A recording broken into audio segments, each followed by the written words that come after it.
જય શ્રી કૃષ્ણ. સુખ અને દુઃખ આપણી તકદીરથી મળે છે. અમીરી અને ગરીબથી એને કોઈ મતલબ નથી. રોવાવાળા મહેલોમાં પણ રોતા હોય છે, અને અમારી જેવા આવી વાડીઓમાં રહીને મોજ કરતા હોય છે. છે ને બાકી જોવો જલસા. એને ગાયોની સેવા કરવાની અને ગાયો હારે જિંદગી જીવવાની. ચોમાસું આવે એટલે વાડીનું કામ કરવાનું. અત્યારે ઉનાળો છે, જો ખેતર એમને ખાલી ખમ પડ્યા છે. ખાલી ગાયું હાટું લીલું વાવ્યું છે, એટલું જ લીલું છે, બાકી બધે કોરે કાટ પડ્યું છે. ગોપી આવી મસ્ત મસ્ત વાસળિયું રાખવાની, ગાયું રાખવાની, મોજે મોજ કરવાની.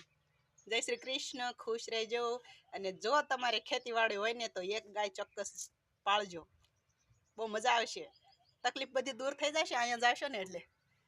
આ છે ને દુઃખ